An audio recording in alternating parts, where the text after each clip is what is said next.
The music stopped so suddenly that the entire ballroom froze. 1 second, laughter filled the room. The next, only the sound of heels clicking across the marble floor echoed through the silence. Every head turned toward the entrance. An elderly black woman stood there alone, dressed in a simple navy blue dress with a faded pearl necklace around her neck. She clutched an old leather handbag to her chest, her hands trembling ever so slightly. The wedding coordinator hurried toward her. "I'm sorry, ma'am. This is a private event." The woman nodded politely. "I know. Then I'm going to have to ask you to leave." She looked past the coordinator, locking eyes with the groom. "Marcus." The single word stole the color from his face. His smile disappeared instantly. His bride noticed. "Marcus?" she whispered. "Do you know her?" He couldn't answer. The guests looked from the groom to the mysterious woman and back again. The coordinator reached for the woman's arm. "Ma'am, please." Before she could touch her, the woman spoke again. "I've spent 28 years looking for him." The room erupted into whispers. What did she say? Looking for him? Who is she? The bride stepped away from the sweetheart table. Her white gown shimmered beneath the chandelier as she slowly approached the stranger. "I'm sorry," she said carefully. "Who are you?" The woman looked at her with gentle eyes. "I wish I were a stranger." Marcus suddenly stepped forward. "Please." His voice cracked. "Please don't do this today." The woman swallowed hard. "I didn't come to ruin your wedding." "Then why are you here?" Marcus asked. "Because if I waited one more day, I might never get another chance." The silence grew heavier. Marcus' father, Charles, stormed across the ballroom. "This is enough." He pointed toward the doors. "Security." 2 guards immediately approached. Charles glared at the elderly woman. "I don't know who paid you, but whatever game you're playing ends now." The woman never looked at him. Instead, she kept her eyes on Marcus. "You still wrinkle your forehead when you're nervous." Marcus froze. "You've always done that." The bride looked at Marcus. "How would she know that?" No answer. Charles barked louder. "Escort her out." Before security could reach her, the woman slowly opened her handbag. Gasps spread across the ballroom. She pulled out an old photograph. The edges were worn. The colors had almost faded away. She held it high. A little boy, no older than 5, smiled brightly while sitting on her shoulders at a neighborhood park. The little boy was Marcus. The room went silent again. The bride stared at the picture. Marcus stared harder. His lips trembled. Charles lunged toward her. "Give me that." She pulled it away. "No." Marcus whispered. I've seen that picture before." Everyone turned. His adoptive mother, Evelyn, suddenly looked terrified. "You have?" the bride asked. Marcus frowned. "I don't know where, but—" He rubbed his temples. "I've dreamed about this picture." The woman smiled through tears. "You loved that park." Marcus shook his head. "No. You cried because you dropped your ice cream." His breathing became uneven. "You wanted another one." He closed his eyes. "No. I told you 2 scoops were enough." Marcus stumbled backward. The memories weren't complete. Just flashes. A swing. A red balloon. Someone laughing. Someone calling him MJ. The woman whispered it softly. MJ. Marcus opened his eyes instantly. His heart pounded. Only one person had ever called him that. No, that wasn't true. His parents had told him his grandmother used to call him MJ. But she died before he could remember her. So who was this woman? The bride grabbed Marcus' hand. "Baby." He barely heard her. The woman wiped away another tear. "I haven't called you that in almost 30 years. Charles exploded. "Enough." He pointed directly at Marcus. "Don't listen to this woman." The woman finally turned toward Charles. "I've listened to your lies long enough." The room gasped. Charles's jaw tightened. "You have no idea what you're talking about." "Oh, I know exactly what I'm talking about." She slowly faced every guest. "I know every birthday he celebrated before he disappeared." Charles shouted. "Security!" Nobody moved. The guards looked unsure. The guests were too invested. The DJ quietly stepped away from his booth. Even the waiters stopped serving food. Everyone wanted to know. The bride looked between Charles and the woman. "Someone tell me what's happening." Evelyn suddenly burst into tears. Charles snapped at her. "Stop crying." "I can't." She covered her face. "I can't keep doing this." Marcus stared at her. "Mom." She couldn't even look at him. His voice cracked. "Mom. What is she talking about?" Charles answered instead. "She's lying." The woman shook her head. "No." Charles stepped closer. "If you don't leave this room, you'll do what?" She stood taller. "You've already taken everything from me." Marcus looked completely lost. The bride stepped in front of him protectively. "Nobody's leaving until somebody tells the truth." Guests nodded quietly. Charles looked around the ballroom. The room had turned against him. The woman carefully reached into her purse again. Charles's eyes widened. "No." She removed another item. A tiny blue sneaker. Old. Worn. The sole was coming apart. Marcus stared at it. His breathing stopped. "I know that shoe." Charles whispered. "You don't." "I do." Marcus took another step. "I remember." His voice became softer. "I remember crying because I lost the other one." The woman smiled sadly. "You threw it into the river." Marcus closed his eyes. Another flash. Rain. Mud.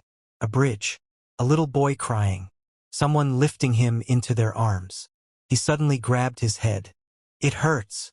The bride held him. "It's okay." "No." Marcus looked terrified. "I remember her." Everyone froze.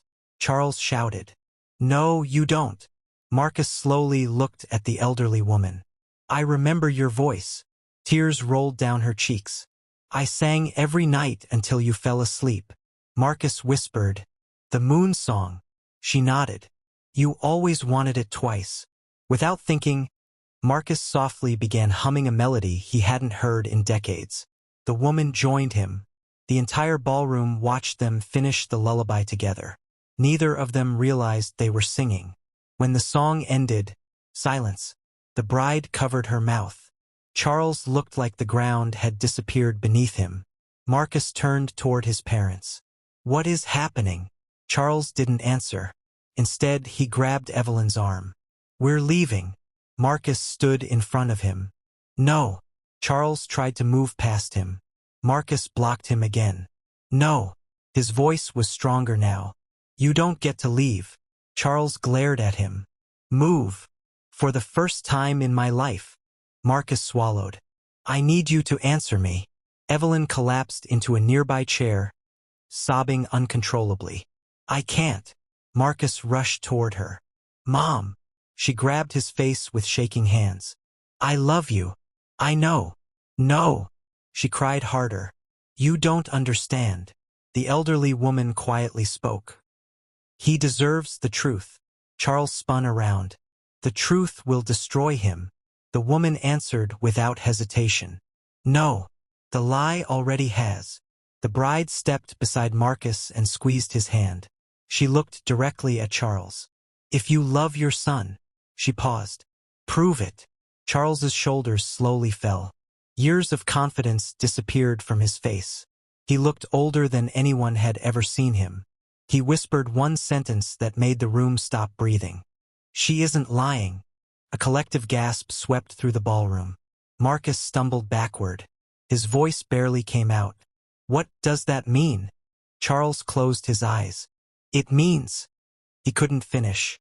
The elderly woman finally whispered the words Marcus never imagined hearing. "I didn't come to stop your wedding." She struggled to breathe. "I came because I'm your mother." Marcus stared at her in complete disbelief. The bride looked at Charles, then at Evelyn. Neither of them denied it. If you're already wondering what really happened nearly 3 decades ago, make sure you subscribe, like this video, and tell us in the comments. If you were Marcus, would you believe the woman who walked in uninvited, or the parents who raised you? Marcus' world had just shattered, and the truth was only beginning. Marcus couldn't move. The words echoed through his mind over and over. "I'm your mother." He looked at the elderly woman, then at Charles, then at Evelyn. Nobody spoke. Nobody even breathed. Finally, Marcus broke the silence. "Tell me she's lying." Charles lowered his head. He couldn't. Marcus turned to Evelyn. "Mom, please." Tears streamed down her face. "I wish I could." Marcus stepped backward as if the floor had disappeared beneath him. "No." His voice shook. "No, this doesn't make any sense." The bride, Nia, held his arm. "Marcus." He gently pulled away. "I need the truth." The elderly woman nodded. "You deserve every bit of it." Charles looked at her with tired eyes. "You've already ruined enough." She answered calmly. "I didn't ruin this." She looked directly at him. "You did." Marcus raised his voice. "Somebody start talking." The ballroom remained silent. Then Evelyn whispered, "It started 28 years ago." She wiped her tears. "Charles and I couldn't have children." Marcus stared at her. "We tried for years." Charles finally spoke. "We spent everything we had. Doctors, treatments, prayers. Nothing worked." Evelyn nodded. Then one day, she looked toward the elderly woman. "Monica came into our lives." Marcus slowly turned. "Monica." The woman smiled sadly. "My name is Monica." She continued softly. "I was raising you alone after your father passed away." Marcus listened without blinking. "I worked 2 jobs. I was exhausted. But every night," she smiled through tears, "you'd wait by the window until I got home." Marcus swallowed hard. Tiny flashes returned. A small apartment. Chicken cooking. Someone laughing. A lullaby. Monica continued. "One rainy night." She paused. "I was hit by a drunk driver." Gasps filled the ballroom. "I spent weeks in the hospital." Marcus covered his mouth. "I almost died." Charles quietly looked away. Monica continued. "The hospital contacted Child Protective Services because I had no immediate family nearby."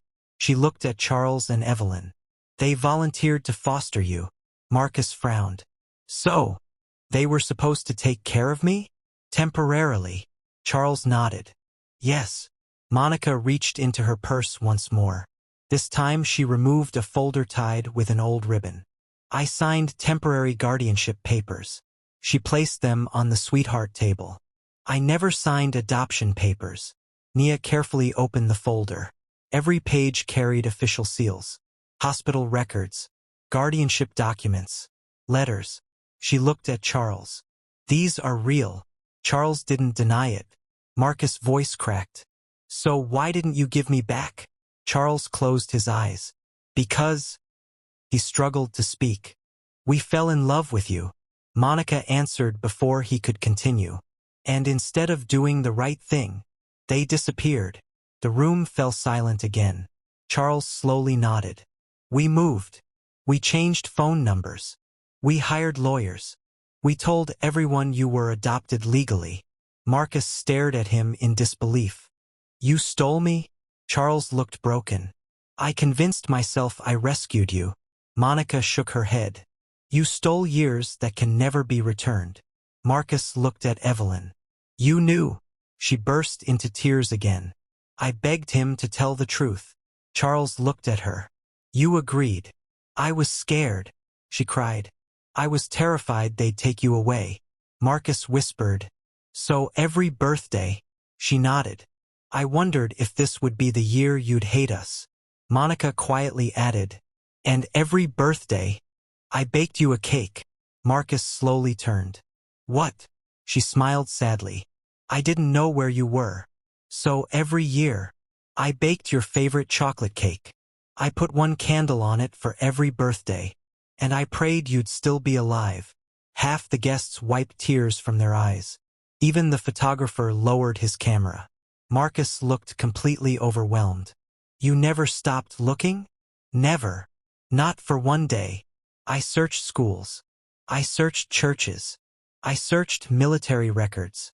I searched social media. I searched everywhere." Her voice broke. "I almost gave up." She smiled at him. "Then last month, I saw your engagement announcement online. Nia whispered. You came because of the wedding. Monica nodded. I wasn't coming to expose anyone. I only wanted to see my son one time. Marcus asked quietly. Then why stop the wedding? Monica lowered her eyes. Because Charles called me yesterday. Everyone looked at Charles. Marcus frowned. You talked to her? Charles nodded slowly. I found out she knew where the wedding was. What did you tell her? Charles couldn't answer. Monica answered for him. He offered me money. The ballroom erupted. No! You're kidding. He did what? Monica opened another envelope. Inside was a cashier's check. Charles closed his eyes. I thought.